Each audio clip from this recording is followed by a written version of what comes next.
بسم الله الرحمن الرحيم magacayga محمد شيخ سعيد gudoomiyaha madasha nabadda iyo horumarinta gobolka Mudug arrimaha nabadda iyo ka shaqeysa horumarinta isdhexgalka bulshada barnaamijka garasho wadaag runtii waxaan u arkaa inuu aad iyo aad bulshada dhexdeeda muhiim ugu yahay mawaadiicda uu ka hadlayo oo dhinaca nabadda iyo isbeddelka cimilada iyo environment-ga deegaanka waxyaabo la xiriira ahna inuu bulshada wax weyn ku soo kordhiyay ay wacyi badan iyo aqoon badan iyo garaad badan ay ka heleen wacyi gelin badan bulshada uu yahay fariimo badan oo wanaagsan oo aan bulshada gaari jirinna u fududeeyay inay gaaraan madasha nabadda iyo horumarinta oo aan gudoomiyaha ka ahay waxay ka shaqeysaa arrimaha nabadda iyo maaragtay soo dhawaanshaha bulshada iyo dib u heshiisiinta ka qaybgalkaygii barnaamijkan garasho wadaag aan ka qayb galay 2 jeer waxay sahashay wax badan oo ah in dadkii u baahnaa fariimaha wacyigelintu si fiican ay u gaarto tusaale ahaan waxaan safar dheer ku tagi jirnay deegaanada miyiga ah xilliyada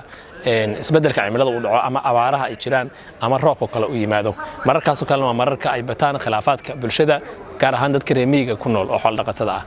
marka marar badan waxa waqti badan iyo dhaqaale badan uga baxay halkaas inaan gaarno laakiin barnaamijka garasho wadaag wuxuu noo fududeeyay in dadkii u baahnaa fariinta nabadda iyo wacyigelinta inaan gaarsiino ay halkooda ay ku gaarto waxaa jira dad badan oo aan social media iyo baraha bulshada aan ku xirnayn laakiin idaacadaha iyo raadiyoda dhageysta taasna waxay noo fududeysay in gobollo badan sida qayb ka mid ah gobolka Hiiraan Galgaduud iyo Mudug si dhammaystiran dadka miyiga degan oo fariimaha inaan gaarsiino waqti dheer aan ugu qaadan jirtay in si fudud ay u gaarsiino marka aad iyo aad baan uga mahad celinaynaa dhinacaasna qayb weyn ayuu ka qaatay gobollo badan fariimaheena si sahlan ayay ku gaartay anagoo waqti badan dhaqaale badan uusan naga bixin sidoo kale aan dadka miyiga joogay oo gaar ahaan wacyigelinta sida gaarka ugu baahnaa iyo xilliyada isbeddelka cimilada uu jirana ayagana waxa noo fududaatay inaan si dhow wala xiriirno fariintan ay u gaarto waa mahadsan yihiin bahda garasho wadaag iyo dhammaan dadka ka qayb qaatay hirgelinteeda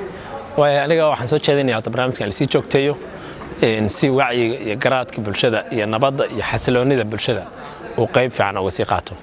gobolada hadda uu gaarsiisay maahan waxaan soo jeedinayaa in gobollo kale la gaarsiiyo oo la sii baahiyo sidoo kale waxaan uga mahad celinayaa bahda garasho wadaag inay mowduuca maalin kasta taagan dadka maaragtay khibradda u leh loo xusho ayana arrinta in la sii joogteeyo oo lagu soo daro sidoo kale in saxaafadda xaggeeda